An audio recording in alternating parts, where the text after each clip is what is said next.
बच्चों, आज की क्लास में हम पढ़ेंगे कार्बनिक यौगिकों का वर्गीकरण यानी कि क्लासिफिकेशन ऑफ ऑर्गेनिक कंपाउंड। ठीक है, तो पहले हम यहाँ पर देख लेते हैं कि कार्बनिक यौगिक हम कहते किसे हैं, कार्बनिक यौगिक क्या है। ठीक है, तो कार्बनिक यौगिक हमारे क्या होते हैं, देखो कार्बन के कार्बोनेट, हाइड्रोजन कार्बोनेट और इसके अलावा जो उसके ऑक्साइड होते हैं कार्बन के। ठीक है, इनको छोड़कर जितने भी हमारे कार्बन के अन्य यौगिक होते हैं उन यौगिकों को हम क्या कहते हैं, कार्बनिक यौगिक कहते हैं। ठीक है, जैसे अगर हम बात करें, देखो कार्बन के कुछ कार्बोनेट हैं भाई। ठीक है, इसमें हमने देखो कैल्शियम कार्बोनेट लिया, सोडियम कार्बोनेट लिया, पोटेशियम कार्बोनेट लिया। तो ये सभी कार्बन के क्या हैं, कार्बोनेट हैं। देखो इसमें कार्बन इंक्लूड है भाई। ठीक है, इसी प्रकार से हाइड्रोजन कार्बोनेट होते हैं हमारे कुछ यौगिक, जैसे ये है हमारा sodium hydrogen carbonate, potassium hydrogen carbonate. ठीक है, और इसके अलावा ऑक्साइड, कार्बन के कुछ ऑक्साइड भी हमारे बनते हैं, जैसे कार्बन डाइऑक्साइड है। ठीक है, और इसके अलावा कार्बन मोनोऑक्साइड है। ठीक है, तो ये तीन प्रकार के यौगिक ऐसे हैं जिनको कि हम कार्बनिक यौगिकों के अंतर्गत नहीं लेते हैं भाई। ये हमारे क्या है, एक प्रकार के अकार्बनिक यौगिक हैं। ठीक है, क्योंकि इन यौगिकों में अकार्बनिक पदार्थों की मात्रा बहुत अधिक होती है भाई। अकार्बनिक पदार्थों की मात्रा इनमें क्या होती है, अधिक होती है, तो इसलिए इन यौगिकों को हम अकार्बनिक यौगिकों में रखते हैं। ठीक है, तो कार्बन के कार्बोनेट, हाइड्रोजन कार्बोनेट और इसके अलावा कार्बन के जो ऑक्साइड होते हैं, इनको छोड़कर कार्बन के अन्य जितने भी यौगिक हमारे बनते हैं उन यौगिकों को हम क्या कहते हैं, कार्बनिक यौगिक कहते हैं। ठीक है, तो कार्बनिक यौगिकों के कुछ एग्जाम्पल हैं, जैसे CH4, ये हमारा एक प्रकार का कार्बनिक यौगिक है। C2H6, ये भी हमारा एक प्रकार का कार्बनिक यौगिक है। ऐसे ही C2H5Cl, ये भी हमारा क्या है, कार्बनिक यौगिक है। ठीक है, तो अब हम समझ गए हैं कि कार्बनिक यौगिक हैं क्या। ठीक है, कार्बनिक यौगिक में हम कार्बन के कार्बोनेट, हाइड्रोजन कार्बोनेट और ऑक्साइड को इंक्लूड नहीं करेंगे। इनके अतिरिक्त जो भी हमारे कार्बन के अन्य यौगिक होंगे जिनमें कि कार्बन उपस्थित होगा, वो हमारे क्या कहलाएंगे, कार्बनिक यौगिक कहलाएंगे, या उनको हम क्या बोलेंगे, ऑर्गेनिक कंपाउंड उनको हम कहेंगे। ठीक है, तो आज हम यहाँ पर आज के लेक्चर में हम यहाँ पर डिस्कस करने जा रहे हैं कि कार्बनिक यौगिकों का वर्गीकरण कैसे किया जाता है, या कार्बनिक यौगिक कितने प्रकार के होते हैं। ठीक है, तो कार्बनिक यौगिकों की अगर हम बात करें तो कार्बनिक यौगिक हमारे मुख्य रूप से दो भागों में इनको बांटा गया है। पहले प्रकार के जो कार्बनिक यौगिक होते हैं इनको हम एसाइक्लिक कार्बनिक ऑर्गेनिक कंपाउंड कहते हैं, या इनको अचक्रीय यौगिक कहते हैं, या एलिफेटिक यौगिक भी इनको कहा जाता है। ठीक है, एसाइक्लिक कंपाउंड हम कहेंगे, या इनको क्या कहा जाता है, एसाइक्लिक का मतलब है अचक्रीय यौगिकों से। ठीक है, या इनको एलिफेटिक यौगिक भी कहा जाता है। ठीक है, तो अब अचक्रीय यौगिकों का मतलब क्या है। अचक्रीय यौगिक हमारे होते हैं जिसमें कि कार्बन क्या होता है, कार्बन की श्रृंखलाएं जहाँ पर पाई जाती हैं। ऐसे यौगिक जहाँ पर कि कार्बन की क्या पाई जाती है, श्रृंखलाएं पाई जाती हैं, कार्बन श्रृंखलाओं के रूप में पाया जाता है। ठीक है, तो ऐसे यौगिक हमारे क्या कहलाते हैं, ऐसे यौगिकों को हम एलिफेटिक यौगिक बोल देते हैं, या अचक्रीय या एलिसाइक्लिक कंपाउंड हम इनको कहते हैं। ठीक है, जैसे हमारा अगर हम एग्जाम्पल की बात करें, ये है भाई, ये एक हमारा कार्बनिक पदार्थ है जिसमें कि कार्बन की क्या पाई जा रही है, श्रृंखलाएं पाई जा रही हैं। ये श्रृंखलाएं सीधी भी हो सकती हैं, इसके अलावा ये श्रृंखलाएं हमारी शाखित भी हो सकती हैं। ये ठीक है, तो एलिसाइक्लिक यौगिक हमारे ऐसे यौगिक होंगे, या अचक्रीय यौगिक हमारे ऐसे यौगिक होंगे जहाँ पर कि कार्बन की श्रृंखलाएं पाई जाती हैं। ठीक है, खुली श्रृंखलाएं पाई जाती हैं, ओपन चेन पाई जाती हैं। ठीक है, इसके अलावा दूसरे हैं हमारे चक्रीय यौगिक, या चक्रीय कार्बनिक यौगिक, या इनको हम साइक्लिक कंपाउंड भी बोलते हैं भाई। ठीक है, तो चक्रीय यौगिक क्या होते हैं, ऐसे कार्बनिक यौगिक जिनमें कि कार्बन की बंद श्रृंखलाएं पाई जाती हैं। अगर कार्बन की खुली श्रृंखलाएं होंगी, ओपन चेन, अगर कार्बन के ओपन चेन अगर कार्बन की होंगी तो उनको हम अचक्रीय यौगिक कहेंगे, या एलिफेटिक यौगिक कहेंगे। और अगर कार्बन की बंद श्रृंखलाएं होंगी तो ऐसे यौगिकों को हम क्या कहेंगे, चक्रीय यौगिक कहेंगे। जैसे अगर हम एग्जाम्पल की बात करें तो कार्बन का एक यौगिक ये है भाई, ये। ठीक है, तो ये इस कार्बनिक यौगिक को अगर हम देखें तो यहाँ पर कार्बन का एक कार्बन की क्लोज चेन है भाई। कार्बन की कैसी श्रृंखला है, यहाँ पर बंद श्रृंखला है। देखो कार्बन की श्रृंखला है, बंद श्रृंखला है भाई, चारों ओर से जो श्रृंखला है वो क्या है, कार्बन की बंद है भाई। इसी प्रकार से देखो CH2 CH2 CH2 CH2, ये। ठीक है, तो यहाँ पर भी कार्बन की श्रृंखला है, कार्बन श्रृंखलाओं में पाया जा रहा है, लेकिन ये श्रृंखला कैसी है, बंद श्रृंखला है। ठीक है, तो अगर कार्बनिक यौगिक खुली श्रृंखला में उपस्थित हुआ, अगर कार्बनिक यौगिक खुली श्रृंखलाओं में पाया जाएगा तो ऐसे यौगिकों को हम अचक्रीय यौगिक कहेंगे, ठीक है, या एलिफेटिक यौगिक इनको हम कहेंगे। और अगर कार्बन बंद श्रृंखलाओं में पाया गया, ये जैसे कार्बन की यहाँ पर श्रृंखलाएं बंद हैं भाई, 3 कार्बन आपस में जुड़े हैं लेकिन बंद रूप में एक दूसरे से जुड़े हुए हैं, ठीक है, तो ऐसे जो यौगिक होते हैं उनको हम क्या बोलते हैं, चक्रीय यौगिक बोलते हैं, या साइक्लिक कंपाउंड इनको हम कहते हैं, ठीक है। तो 2 इसके भाग है, जो कार्बनिक यौगिक हैं 2 भागों में बांटा गया है इसको, अचक्रीय यौगिक और इसके अलावा चक्रीय यौगिक। अचक्रीय यौगिक में कार्बन की खुली श्रृंखलाएं होंगी, चक्रीय यौगिक में कार्बन की बंद श्रृंखलाएं होंगी, ठीक है। अब देखो जो चक्रीय यौगिक हैं ये फिर से 2 भागों में बांटे गए हैं भाई, चक्रीय यौगिकों को फिर से 2 भागों में विभाजित किया गया है, ठीक है। पहले प्रकार के जो यहाँ पर यौगिक होते हैं इनको हम बोलते हैं हाइड्रोकार्बन, और दूसरे प्रकार के जो यौगिक यहाँ पर होते हैं इनको हम बोलते हैं हाइड्रोकार्बन व्युत्पन्न यौगिक, ठीक है। अब हाइड्रोकार्बन क्या होंगे, हाइड्रोकार्बन के हमारे या ऐसे अचक्रीय यौगिक जहाँ पर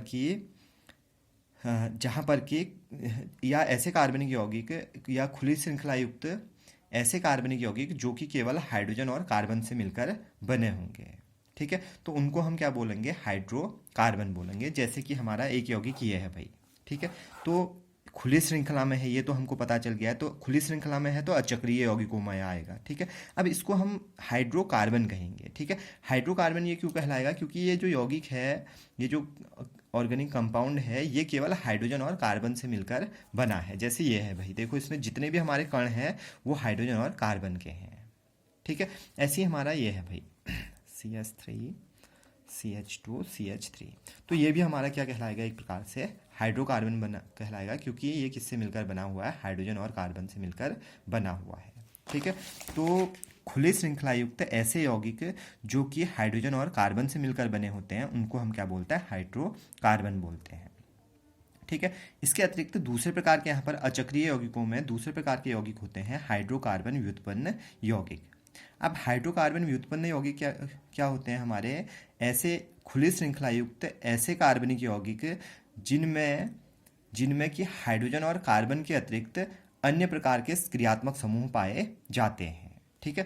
तो कुछ हमारे क्रियात्मक कार्बनिक यौगिकों में कुछ क्रियात्मक समूह होते हैं भाई, जैसे एक क्रियात्मक समूह हमारा OH है भाई, ठीक है। इसके अलावा एक अन्य क्रियात्मक समूह CHO है, अन्य क्रियात्मक समूह C डबल बॉन्ड O है, अन्य क्रियात्मक समूह हमारा CONH2 है। तो ये कुछ हमारे क्रियात्मक समूह होते हैं भाई, ठीक है। इन क्रियात्मक समूहों के बारे में इससे पहले भी आप लोगों ने पढ़ा होगा। कभी कभी क्या होता है कि कार्बन की श्रृंखलाओं में कुछ क्रियात्मक समूह जुड़ जाते हैं भाई, और इन क्रियात्मक समूहों की विशेषता ये होती है कि क्रियात्मक समूह हमारे रासायनिक गुणों के लिए उत्तरदायी होते हैं, ठीक है। तो कभी कभी जो हाइड्रोकार्बन है, हाइड्रोकार्बन में कार्बन और हाइड्रोजन के अतिरिक्त कुछ समूह जुड़े रहते हैं, जिन समूह को हम क्या कहते हैं, क्रियात्मक समूह कहते हैं, ठीक है। तो ऐसे जो यौगिक होते हैं जिनमें कि क्रियात्मक समूह हो, या ऐसे हमारे खुली श्रृंखला युक्त ऐसे यौगिक जिनमें कि हाइड्रोजन और कार्बन के अतिरिक्त क्या उपस्थित होता है, क्रियात्मक समूह भी उपस्थित होते हैं, तो ऐसे यौगिकों को हम क्या कहते हैं, हाइड्रोकार्बन व्युत्पन्न यौगिक कहते हैं। जैसे कि अगर हम हाइड्रोकार्बन व्युत्पन्न यौगिकों की अगर हम एग्जाम्पल की बात करें तो एक एग्जाम्पल ये है भाई, ठीक है। देखो इसमें कार्बन की खुली श्रृंखला है और इस खुली श्रृंखला में हाइड्रोजन और कार्बन के अतिरिक्त क्रियात्मक समूह भी उपस्थित है, तो ये यौगिक हमारे क्या कहलाएंगे, हाइड्रोकार्बन व्युत्पन्न यौगिक कहलाएंगे, ठीक है, या हाइड्रोकार्बन डेरिवेटिव कंपाउंड हम इनको कहते हैं, ठीक है। जैसे इसके अतिरिक्त देखो एक ये है CH3C डबल बॉन्ड OH, तो ये जो कंपाउंड है ये भी हमारा क्या होगा, हाइड्रोकार्बन व्युत्पन्न कंपाउंड होगा भाई, या हाइड्रोकार्बन डेरिवेटिव कंपाउंड होगा, क्योंकि इसमें हाइड्रोजन और कार्बन के अतिरिक्त क्रियात्मक समूह जुड़ा हुआ है। इसके अतिरिक्त देखो ये भी हमारा एक प्रकार का हाइड्रोकार्बन व्युत्पन्न यौगिक है, ठीक है। तो बहुत सारे हमारे यौगिक ऐसे होते हैं जिनमें कि कार्बन और हाइड्रोजन के खुली श्रृंखलाओं के अतिरिक्त कुछ समूह भी जुड़े हुए होते हैं, तो ऐसे यौगिक हमारे क्या कहलाते हैं, हाइड्रोकार्बन व्युत्पन्न यौगिक कहलाते हैं, ठीक है। अब इसके बाद देखो हाइड्रोकार्बन व्युत्पन्न, देखो हाइड्रोकार्बन भी हमने पढ़ लिए क्या होते हैं, और इसके अलावा हाइड्रोकार्बन व्युत्पन्न यौगिक भी पढ़ लिए। हाइड्रोकार्बन क्या है, ऐसे कार्बनिक यौगिक या खुली श्रृंखला युक्त ऐसे कार्बनिक यौगिक जो कि हाइड्रोजन और कार्बन से मिलकर बने होते हैं, उनको हम हाइड्रोकार्बन कहते हैं। जबकि हाइड्रोकार्बन व्युत्पन्न यौगिक क्या है, खुली श्रृंखला युक्त ऐसे कार्बनिक यौगिक जिनमें कि हाइड्रोजन और कार्बन के अतिरिक्त क्रियात्मक समूह भी उपस्थित होते हैं, उन यौगिकों को हम हाइड्रोकार्बन व्युत्पन्न यौगिक या हाइड्रोकार्बन डेरिवेटिव कंपाउंड भी उनको हम कहते हैं।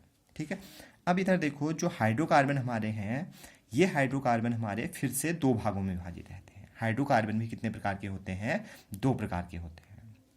ठीक है, अब फर्स्ट टाइप के जो कंपाउंड हमारे होते हैं या हाइड्रोकार्बन होते हैं, इनको हम बोलते हैं संतृप्त हाइड्रोकार्बन, और दूसरे प्रकार के जो होते हैं वो हमारे कहलाते हैं असंतृप्त हाइड्रोकार्बन।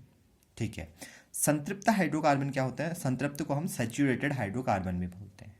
ठीक है, संतृप्त हाइड्रोकार्बन क्या होते हैं? सिंपली हमारे देखो, ऐसे हाइड्रोकार्बन जिनमें कि कार्बन कार्बन के बीच सिंगल बॉन्ड पाया जाता है, कार्बन कार्बन के बीच एकल बंध पाया जाता है। ठीक है, इससे पहले आप लोगों ने देखे होंगे, देखो हमारा एक कार्बनिक यौगिक है, ये है भाई CH3 CH3। सेकेंड हमारा यहाँ पर कार्बनिक यौगिक है CH3 CH2 CH2 CH3। Third हमारा है CH3 CH2 CH3 CH और इसके अलावा CH3। ठीक है, तो ये तीनों देखो, ये तीनों हमारे एक प्रकार के हाइड्रोकार्बन है भाई, क्योंकि हाइड्रोजन और कार्बन से मिलकर बने हुए हैं, कार्बन की यहाँ पर सीधी श्रृंखलाएं पाई जा रही हैं। ठीक है, अब इनमें देखो कि जो कार्बन कार्बन है, कार्बन कार्बन के बीच यहाँ पर कैसे बंध उपस्थित हैं? सिंगल बॉन्ड उपस्थित हैं या एकल बंध यहाँ पर कार्बन कार्बन के बीच उपस्थित हैं। ठीक है, तो जिन हाइड्रोकार्बन में कार्बन कार्बन के बीच एकल बंध उपस्थित होते हैं, तो ऐसे हाइड्रोकार्बन को हम किस नाम से जानते हैं? संतृप्त हाइड्रोकार्बन या सैचुरेटेड ऑर्गेनिक कंपाउंड हम इनको कहते हैं। ठीक है, तो ये सभी हमारे सैचुरेटेड है भाई। ठीक है, इसके अतिरिक्त जो अगले प्रकार के हमारे हैं असंतृप्त हाइड्रोकार्बन। असंतृप्त हाइड्रोकार्बन क्या होते हैं? असंतृप्त हाइड्रोकार्बन हमारे ऐसे हाइड्रोकार्बन होते हैं जिनमें कि कार्बन कार्बन के बीच डबल बॉन्ड पाया जाता है, द्विबंध पाया जाता है या त्रिबंध पाया जाता है। ठीक है, इसके एग्जाम्पल भी अगर हम देखें तो देखो, एक कार्बनिक कंपाउंड ये है भाई,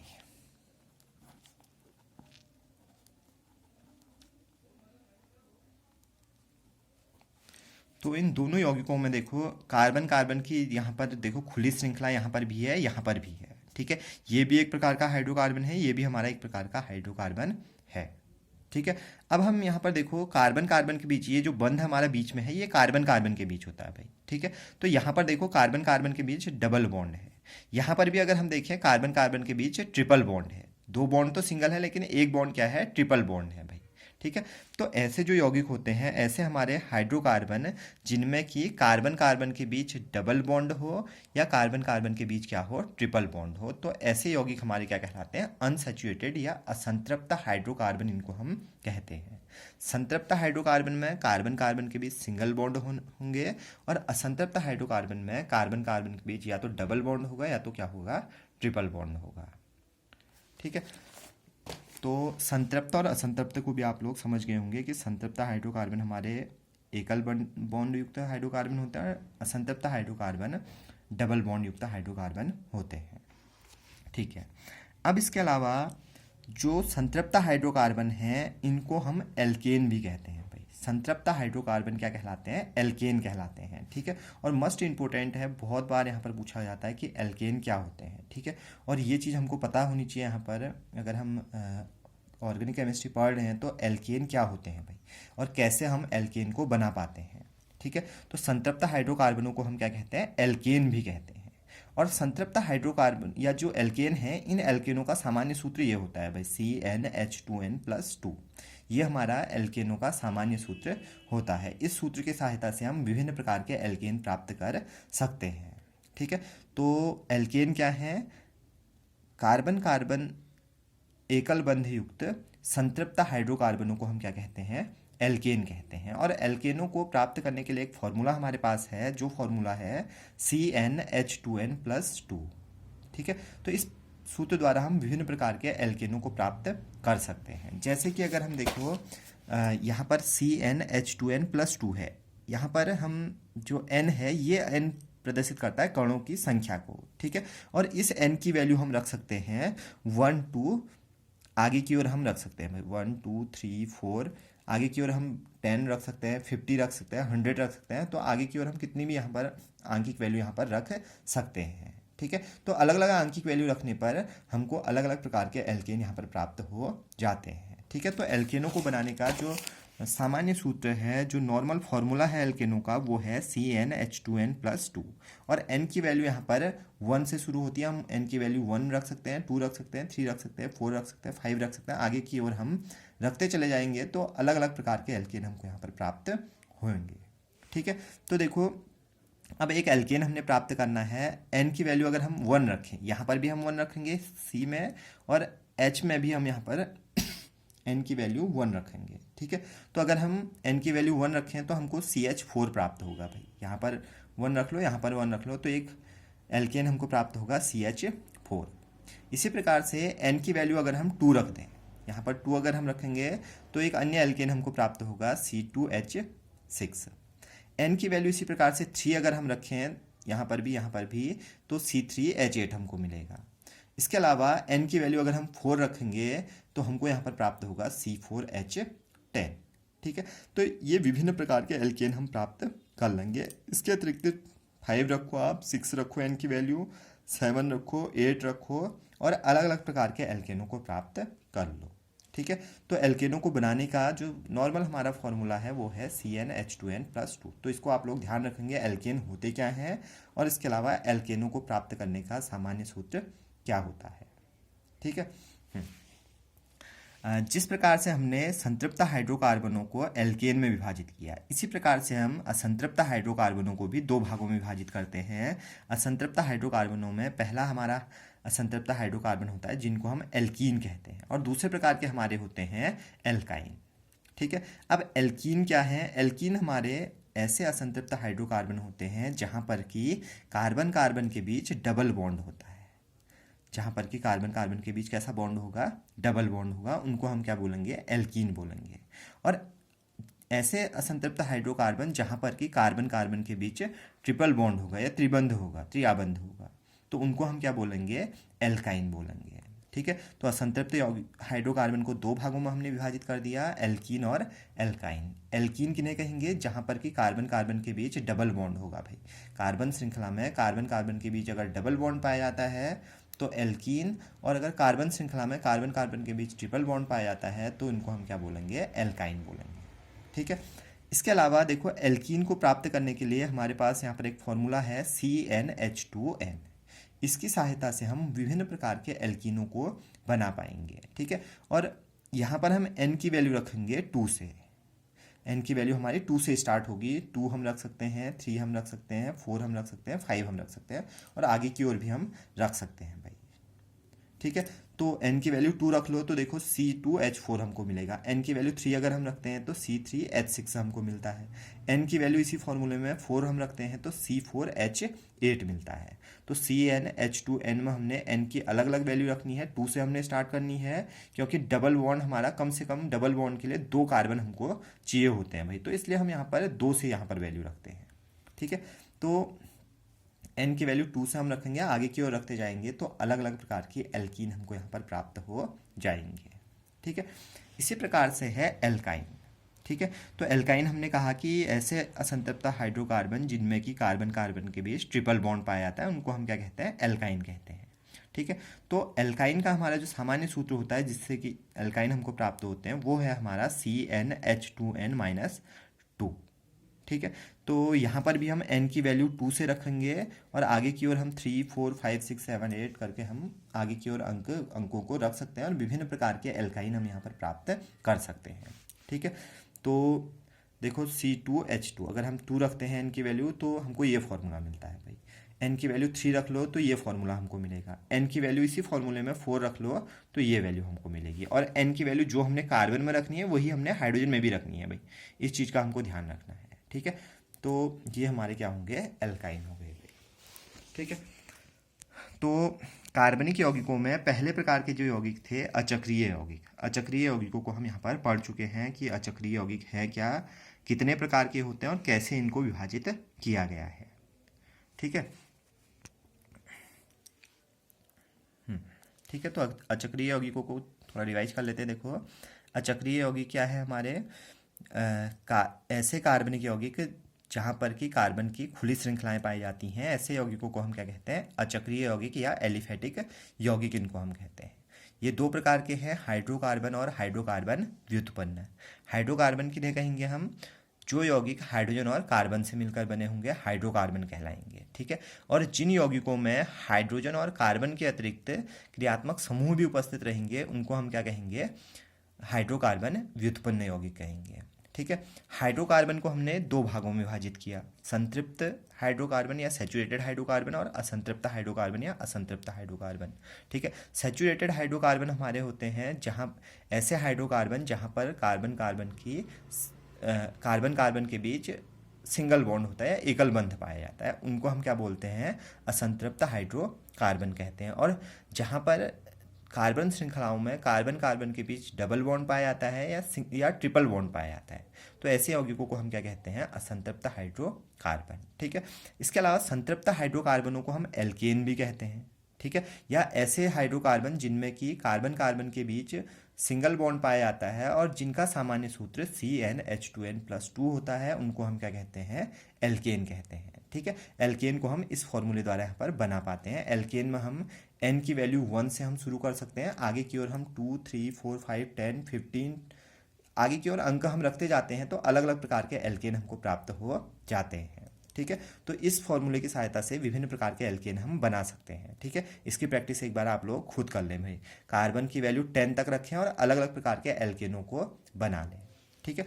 इसी प्रकार से असंतृप्त हाइड्रोकार्बन भी दो प्रकार के थे यहाँ पर, जिनको हम एल्कीन कहते हैं और एल्काइन कहते हैं। एल्कीन हमारे क्या होते हैं, सिंपली ऐसे असंतृप्त हाइड्रोकार्बन जिनमें कि कार्बन कार्बन के बीच द्विबंध होता है और जिनको हम CnH2n सूत्र द्वारा प्राप्त करते हैं। तो ऐसे हाइड्रोकार्बन क्या कहलाते हैं, एल्कीन कहलाते हैं, ठीक है। तो CnH2n में हम n की वैल्यू 2 से आगे की ओर रख सकते हैं और विभिन्न प्रकार के यहाँ पर एल्कीन बना सकते हैं, ठीक है। ऐसे ही यहाँ पर दूसरे प्रकार के जो असंतृप्त हाइड्रोकार्बन है एल्काइन है। एल्काइन हमारे ट्रिपल बॉन्ड वाला हाइड्रोकार्बन है और इनका सामान्य सूत्र होता है CnH2n-2 होता है। और यहाँ पर भी हम n की वैल्यू 2 से शुरू कर सकते हैं और आगे की ओर अलग अलग अंक रखो और अलग अलग प्रकार के एल्काइन हम प्राप्त कर सकते हैं। तो इस फॉर्मूले द्वारा अलग अलग प्रकार के एल्काइन हम प्राप्त कर लेंगे, ठीक है। तो ये सभी यौगिक हमारे एसाइक्लिक यौगिक थे या अचक्रीय यौगिक थे, या इनको हम क्या बोलते हैं, एलिफेटिक यौगिक कहते हैं, ठीक है। अब जिस प्रकार से हमने एलिफेटिक यौगिकों का वर्गीकरण किया या अचक्रीय यौगिकों का वर्गीकरण किया, इसी प्रकार से हमारे दूसरे प्रकार के जो कार्बनिक यौगिक होते हैं वो चक्रीय कार्बनिक यौगिक होते हैं, ठीक है। तो चक्रीय कार्बनिक यौगिक में पहले ही मैं आप लोगों को बता चुका हूँ कि यहाँ पर कार्बन की बंद श्रृंखलाएं होती हैं भाई, ठीक है। देखो कार्बन यहाँ पर कार्बन की जो श्रृंखलाएं हैं वो बंद हैं भाई। देखो CH2 है, इस पर बॉन्ड है, CH2 है, यहाँ पर बॉन्ड है, यहाँ पर CH2 है, फिर बॉन्ड है। तो कार्बन का यहाँ पर कार्बन की क्लोज चेन है भाई, हमारी कार्बन की जो चेन है बंद श्रृंखला है यहाँ पर कार्बन की, ठीक है। यहाँ पर भी कार्बन की बंद श्रृंखला है, कार्बन हमारे यहाँ पर बंद श्रृंखलाओं का निर्माण कर रहा है, ठीक है। तो जो बंद श्रृंखलाओं वाले हाइड्रोकार्बन होते हैं या कार्बनिक यौगिक होते हैं, सॉरी, उनको हम क्या बोलते हैं, चक्रीय कार्बनिक यौगिक कहते हैं। अब चक्रीय कार्बनिक यौगिक भी दो प्रकार के होते हैं भाई, 2 टाइप के होते हैं, ठीक है।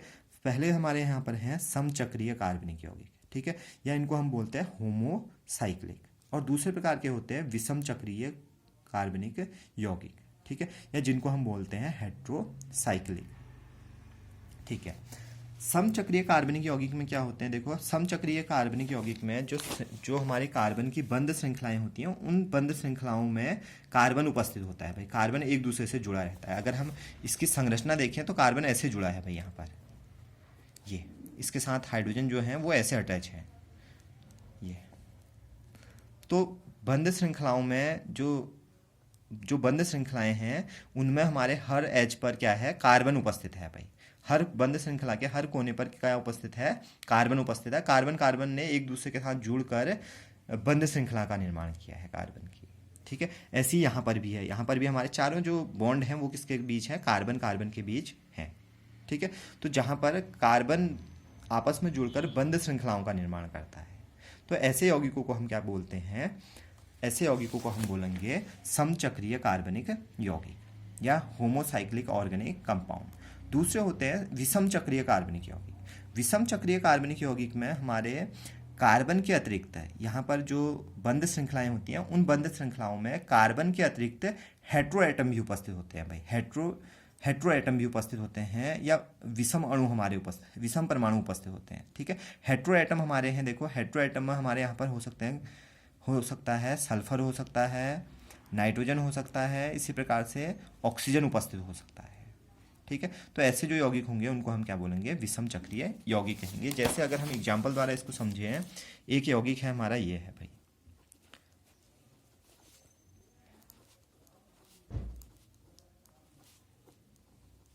ये, ठीक है, इसको हम बोलते हैं पायरोल। ठीक है, अब इस पायरोल में अगर हम देखें तो जो हमारी श्रृंखलाएं हैं, देखो यहाँ पर हमारे कार्बन कार्बन अटैच है, यहाँ पर भी कार्बन कार्बन अटैच है, लेकिन यहाँ पर इस श्रृंखला में जो हमारी बंद श्रृंखला है, इसमें कार्बन कार्बन के अतिरिक्त हेट्रो एटम, हेट्रो परमाणु आप लोगों को बताया कि इसमें सल्फर हो सकता है, ऑक्सीजन उपस्थित हो सकता है, नाइट्रोजन उपस्थित हो सकता है, ठीक है, या फ्लोरीन उपस्थित हो सकता है। ठीक है, तो कार्बन की बंद श्रृंखला में कार्बन कार्बन के अतिरिक्त अगर हेट्रो परमाणु उपस्थित हो, कोई हेट्रो परमाणु उपस्थित हो, तो ऐसे यौगिकों को हम ऐसे चक्रीय यौगिकों को हम क्या बोलेंगे, विषम चक्रीय कार्बनिक यौगिक या हेट्रोसाइक्लिक ऑर्गेनिक कंपाउंड हम इनको कहेंगे भाई। ठीक है, ऐसी अगर हम इसके अन्य एग्जांपल में देखें तो देखो, एक है हमारा CH double bond CH, CH है single bond CH, double bond CH, single bond CH, sorry double bond CH। अब यहाँ पर जुड़ा है ये ऑक्सीजन से, इसको हम बोलते हैं फ्यूरॉन। तो इसमें भी देखो कार्बन चार, तो हमारे यहाँ पर कार्बन एक दूसरे से जुड़े हैं, लेकिन यहाँ पर बीच में ये जो श्रृंखला है, इसमें बीच में ऑक्सीजन भी जुड़ा है भाई, एक हेट्रो एटम भी उपस्थित है। ठीक है, तो ये भी हम इसको हम फ्यूरॉन बोलते हैं भाई। ठीक है, तो ये भी हमारा क्या है, एक प्रकार का विषम चक्रीय यौगिक है। सम चक्रीय यौगिकों में तो क्या है कि सभी जगह हमारे कार्बन उपस्थित थे। देखो कार्बन कार्बन कार्बन आपस में अटैच थे भाई, यहाँ पर कार्बन है, ये कार्बन इस कार्बन से अटैच है, ये कार्बन इस कार्बन से अटैच है।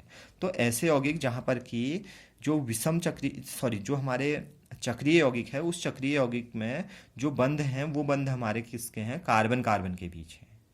ठीक है, तो ऐसे चक्रीय यौगिकों को हम क्या कहेंगे, समचक्रीय यौगिक कहेंगे। ठीक है, इसके अतिरिक्त अगर चक्रीय यौगिकों में कार्बन कार्बन के अतिरिक्त कोई हेट्रो परमाणु भी जुड़ा हो, और हेट्रो परमाणु में हमारा सल्फर हो सकता है, ऑक्सीजन हो सकता है, नाइट्रोजन हो सकता है, फ्लोरीन हो सकता है, इन परमाणुओं को हम हेट्रो परमाणु बोलते हैं भाई। ठीक है, तो अगर कार्बन कार्बन श्रृंखलाओं में कार्बन की श्रृंखलाओं में कार्बन कार्बन के अतिरिक्त कोई हेट्रो परमाणु भी उपस्थित होता है, तो ऐसे यौगिकों को हम क्या बोलते हैं, विषम चक्रीय यौगिक कहते हैं। ठीक है, तो आई थिंक आप लोगों को समचक्रीय और विषम चक्रीय कार्बनिक यौगिकों में अंतर समझ में आ गया होगा। समचक्रीय यौगिकों में हमारे जो श्रृंखलाएं हैं, जो बंद श्रृंखलाएं हैं, वो श्रृंखलाएं हमारे किसके बीच होंगी, कार्बन कार्बन के बीच होंगी। लेकिन जो हमारे जो विषम चक्रीय यौगिक होंगे, उनमें जो हमारे जो बंध होंगे वो हमारे कार्बन कार्बन के अतिरिक्त यहाँ पर हमारे हेट्रो एटम भी उपस्थित होंगे। ठीक है, तो ऐसे यौगिक हमारे क्या कहलाएंगे, विषम चक्रीय यौगिक कहलाएंगे। ठीक है, अब जो समचक्रीय यौगिक होते हैं, ये भी हमारे दो प्रकार के होते हैं भाई। ठीक है, एलिसाइक्लिक यौगिक और इसके अलावा एरोमेटिक यौगिक। तो जो समचक्रीय यौगिक हैं, ये भी हमारे दो प्रकार के होते हैं भाई। ठीक है, इसमें पहले प्रकार के यौगिक हैं एलिसाइक्लिक यौगिक, और दूसरे प्रकार के यौगिक हैं एरोमेटिक यौगिक। ठीक है, एलिसाइक्लिक यौगिक क्या होते हैं, देखो एलिसाइक्लिक यौगिक ऐसे समचक्रीय यौगिक होते हैं जिनके बहुत सारे जो गुणधर्म होते हैं वो एलिफेटिक यौगिकों के से मिलते जुलते हैं। ठीक है, तो ऐसे यौगिकों को हम क्या बोलते हैं, एलिसाइक्लिक यौगिक कहते हैं। एक प्रकार के समचक्रीय यौगिक ये हैं, और इन समचक्रीय यौगिकों के गुणधर्म जो हमारे एरोमेटिक यौगिक हैं, इन एरोमेटिक यौगिकों से मिलते जुलते हैं। ठीक है, जब हम इनकी संरचनाएं बनाते हैं तो देखो कैसी इनकी संरचनाएं होती हैं। जैसे हमारा एक यौगिक ये है भाई, सिंपली ये यौगिक है हमारा CH2 single bond CH2 single bond CH2। ठीक है, तो सिंगल बॉन्ड द्वारा ये चारों तरफ से जुड़ा हुआ है, तो एक प्रकार का समचक्रीय यौगिक है। देखो ये समचक्रीय यौगिक है। ठीक है, और इसका अगर हम नाम देखें तो प्रोपेन हमारा ये है, साइक्लोप्रोपेन। ठीक है, तो अगर इसके गुणों की स्टडी की जाती है तो एक प्रकार के जो हमारे एरोमेटिक यौगिक हैं, एरोमेटिक यौगिकों के समान ये गुणों को व्यक्त करता है। ठीक है, तो एरोमेटिक यौगिकों के समान, सॉरी, एलिफेटिक यौगिकों के समान गुणों को प्रदर्शित करने वाले जो हमारे साइक्लिक यौगिक होते हैं या जो समचक्रीय यौगिक होते हैं उनको हम क्या बोलते हैं, एलिसाइक्लिक यौगिक कहते हैं। तो ये भी हमारा एक प्रकार का एलिसाइक्लिक यौगिक है। इसी प्रकार से देखो CH2 CH2 और ये भी हमारा क्या है, एक प्रकार का एलिसाइक्लिक यौगिक है। ठीक है, अब एलिसाइक्लिक यौगिकों में भी देखो सिंगल बॉन्ड के अतिरिक्त इसमें भी डबल बॉन्ड या ट्रिपल बॉन्ड भी हो सकते हैं भाई। जैसे अगर हम एक अन्य एग्जांपल की बात करें तो ये है भाई, ये। ठीक है, तो यहाँ पर डबल बॉन्ड भी उपस्थित है, इसके अलावा सिंगल बॉन्ड भी इसमें उपस्थित हैं। तो ये भी हमारा क्या है, एक प्रकार का एलिसाइक्लिक यौगिक है। एक अन्य यौगिक देखो, ये भी हमारा क्या है, एक प्रकार का एलिसाइक्लिक यौगिक है। ठीक है, तो ऐसे समचक्रीय यौगिक जो कि एलिफेटिक यौगिकों के समान गुणों को दर्शाते हैं, ऐसे एलिसाइक्लिक यौगिकों को, या ऐसे हमारे जो यौगिक होते हैं, समचक्रीय यौगिक होते हैं, उनको हम किस नाम से जानते हैं, यहाँ पर एलिसाइक्लिक यौगिकों के नाम से जानते हैं। ठीक है, अब इसके बाद दूसरे हमारे जो समचक्रीय यौगिक हैं वो हैं एरोमेटिक यौगिक। ठीक है, अब एरोमेटिक यौगिक क्या होते हैं, देखो एरोमेटिक यौगिकों की हमारी विशेषता होती है कि एरोमेटिक यौगिकों में बेंजीन रिंग उपस्थित होती है भाई। ये हमारी बेंजीन रिंग मैंने बनाई है भाई। ठीक है, तो बेंजीन रिंग युक्त या बेंजीन वलय युक्त जो हमारे यौगिक होते हैं उन यौगिकों को हम क्या बोलते हैं, एरोमेटिक यौगिक कहते हैं। ठीक है, अब अगर हम इस बेंजीन रिंग में देखें तो देखो हमारा कैसा इसका स्ट्रक्चर है, CH single bond CH, double bond CH, single double bond CH, single bond CH, double bond CH। ठीक है, तो यहाँ पर भी देखो हमारा एक चक्रीय यौगिक है। ठीक है, इस चक्रीय यौगिक में हाइड्रोजन और कार्बन जुड़े हुए हैं, छः हाइड्रोजन इसमें 6 हाइड्रोजन है और 6 हमारे क्या हैं, कार्बन है। ठीक है, और यहाँ पर देखो प्रत्येक हमारा एक कार्बन को अगर हम छोड़ दें तो दूसरे कार्बन में हमारे कार्बन कार्बन के बीच यहाँ पर क्या उपस्थित होता है, डबल बॉन्ड उपस्थित होता है। ठीक है, अगर हम इसकी रेखीय संरचना बनाते हैं तो रेखीय संरचना कुछ इस प्रकार की होती है भाई, ये। ठीक है, तो इस रिंग को या इस चक्रीय यौगिक को हम किस नाम से जानते हैं, बेंजीन के नाम से जानते हैं भाई। ठीक है, तो बेंजीन श्रृंखला युक्त जो हमारे जो बेंजीन वलय युक्त जो हमारे समचक्रीय यौगिक होते हैं उन यौगिकों को हम क्या बोलते हैं, एरोमेटिक यौगिक कहते हैं। तो आपको अगर इस प्रकार की रिंग कहीं पर भी दिखाई देती है तो ये रिंग हमारी किसको प्रदर्शित करती है, बेंजीन रिंग को प्रदर्शित करती है। और जिन यौगिकों में भी बेंजीन रिंग आप लोगों को दिखाई देती है, ऐसे यौगिक हमारे क्या कहलाते हैं, एरोमेटिक यौगिक कहलाते हैं। ठीक है, तो ये हमारा एरोमेटिक यौगिक है। इसके अलावा देखो ये, ठीक है, आपको इसमें बेंजीन रिंग दिख रही है और बेंजीन रिंग में OH समूह जुड़ा हुआ दिख रहा है भाई। ठीक है, तो ये भी हमारा क्या है, एक प्रकार का एरोमेटिक यौगिक है। ठीक है, इसी प्रकार से देखो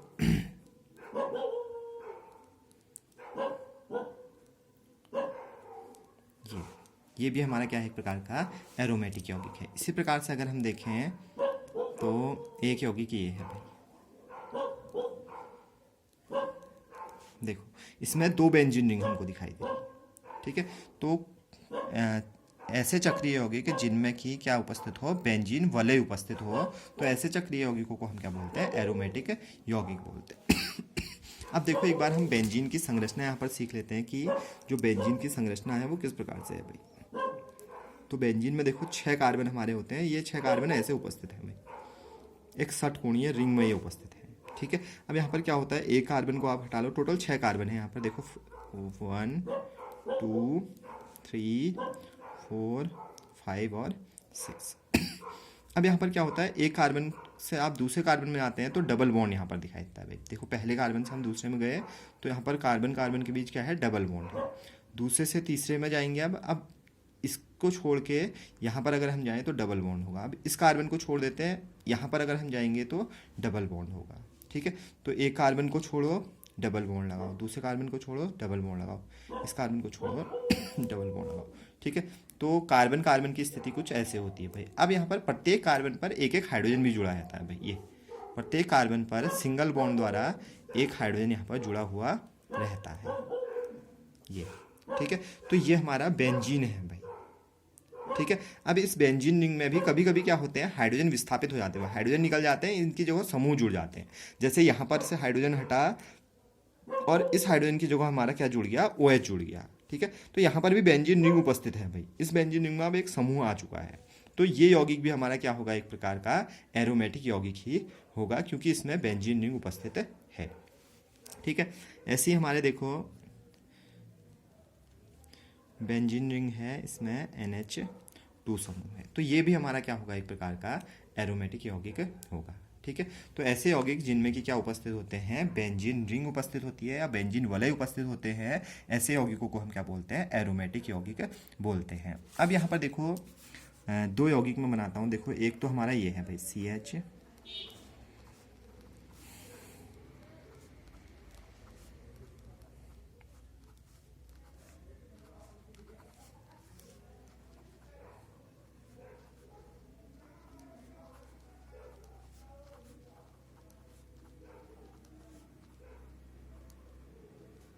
ये ठीक है, एक यौगिक ये बनाया, दूसरा यौगिक ये बनाया। अब इस यौगिक को देखो, ये यौगिक है हमारा, अगर हम इस यौगिक का अणु सूत्र लिखें तो C6H6 है। इसका अणु सूत्र अगर हम लिखें C6H12 है भाई। देखो अणु सूत्र का मतलब कि कितने इसमें कार्बन के परमाणु हैं, कितने इसमें हाइड्रोजन के परमाणु हैं।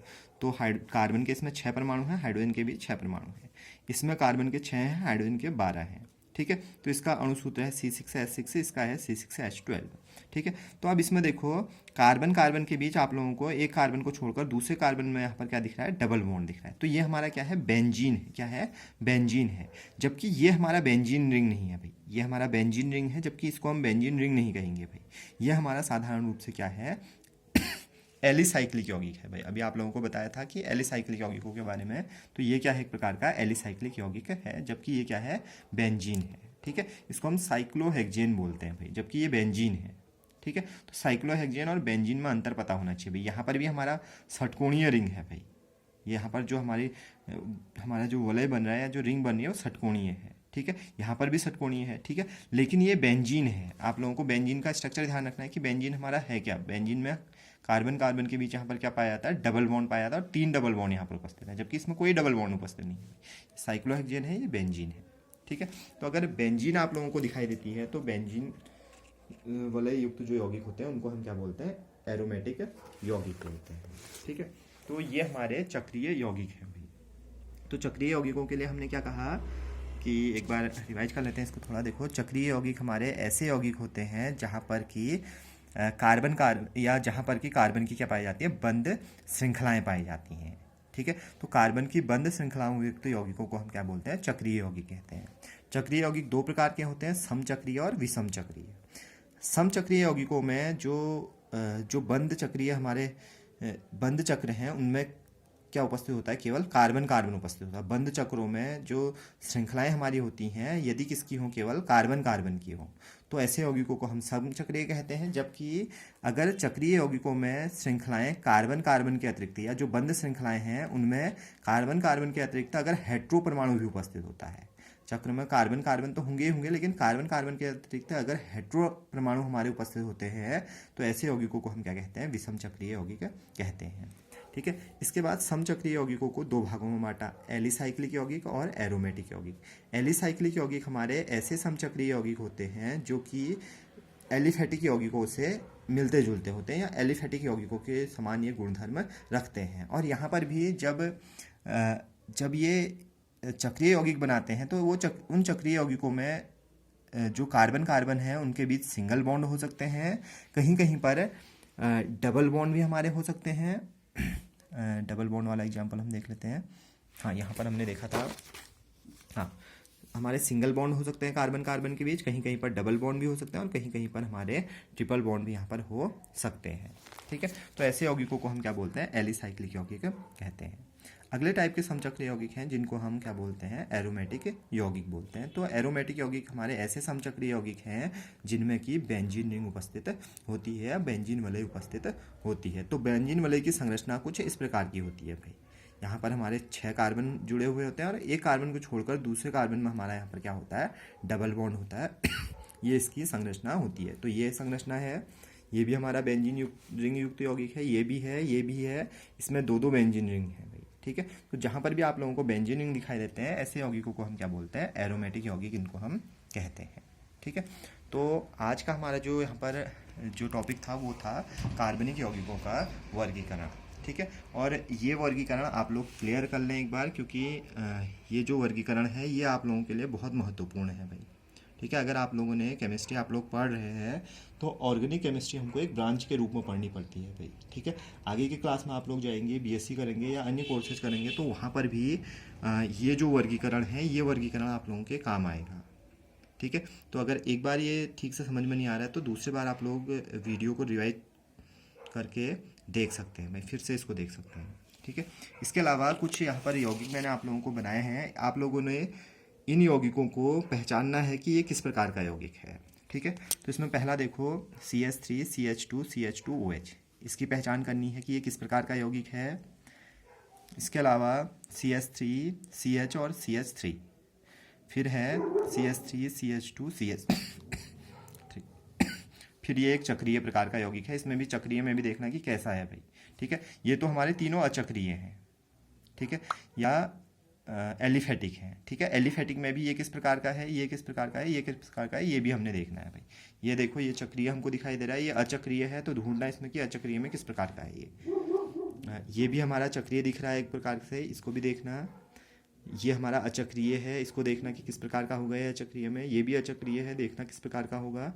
ये चक्रीय है, चक्रीय में देखना कि किस प्रकार का होगा। इसी प्रकार से ये भी चक्रीय है, ठीक है। तो चक्रीय में इसको बताना है कि किस प्रकार का है भाई। ये चक्रीय है, इसी प्रकार से ये भी चक्रीय है, इसी प्रकार से ये अचक्रीय है। तो ये जितने भी यहाँ पर मैंने बताए हैं या बनाए हैं, इनको आप लोग एक बार कॉपी में लिखें और इसमें प्रैक्टिस करें भाई कि किस प्रकार के ये यौगिक होंगे, ठीक है। तो आज की क्लास में बस इतना ही है।